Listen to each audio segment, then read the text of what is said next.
Well, personally, I'd already given up going Old Trafford because I thought the prices were too much already. But it's disgraceful the way people are coming from outside and have no interest in the club really. They think it's a money market, and when the market's crashed, they've not been able to get a penny out of it. They've just bled the club dry.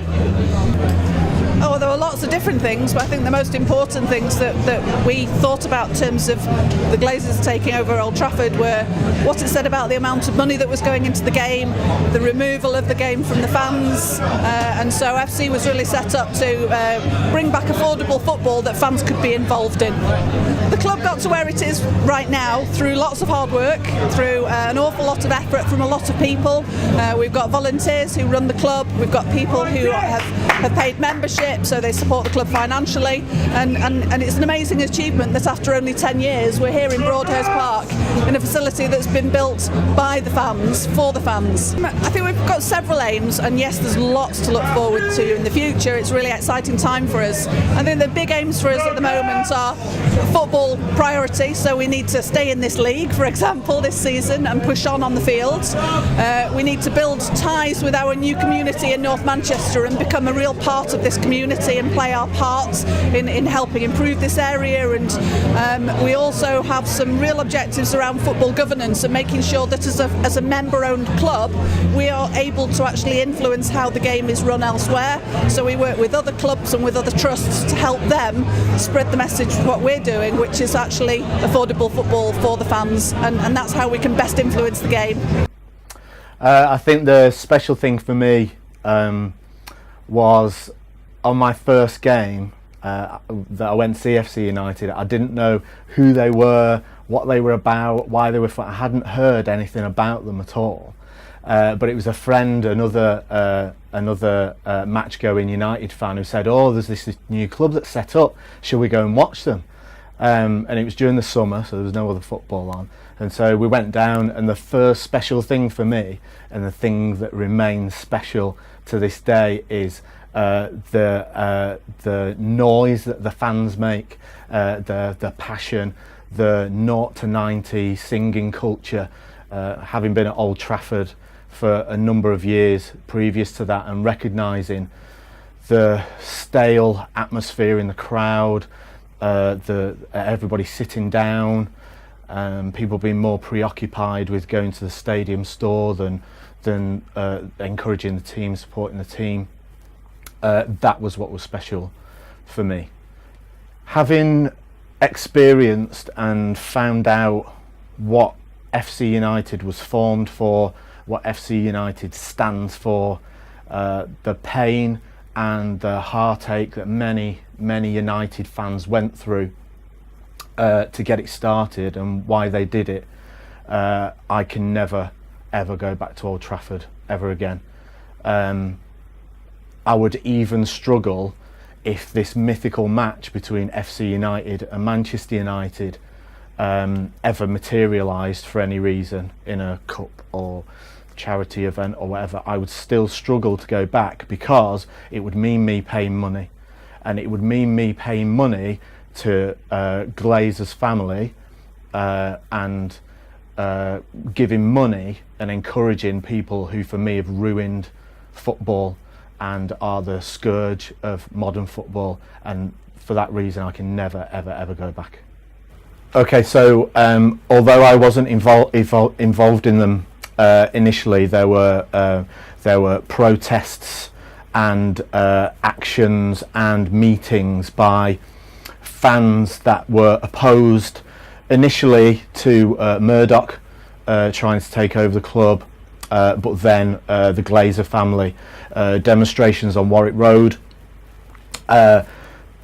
demonstrations and direct action aimed at discouraging the Glazers from taking our club and putting our club in jeopardy to the tune of 750, 800 million, when it was a profitable and huge concern in the first place.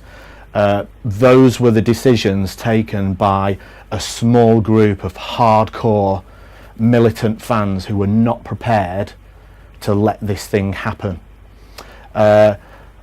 After that, there was an informal meeting in a curry house in Rusholme, and people such as John Paul O'Neill, Luke Zentar got together and tried to thrash out ideas for what to do, and in particular, I believe it was, or so I'm led to believe, it was John Paul O'Neill who came up with the idea of setting up their own football club, and from that, JP put his own money and his own conviction into hiring out the Apollo in Ardwick, getting all these fans together and proposing this new football team, and it just gathered pace from there. People got behind it, people put their own money on the table and said, you're right, we can do this, modern football is not for us anymore, we need to do something about it.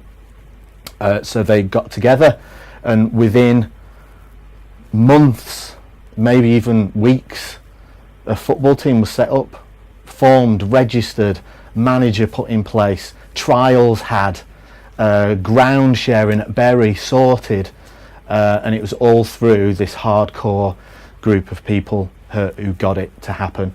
I joined 2 matches in, it was their second friendly at Stalybridge Celtic, and since then I've given my financial support.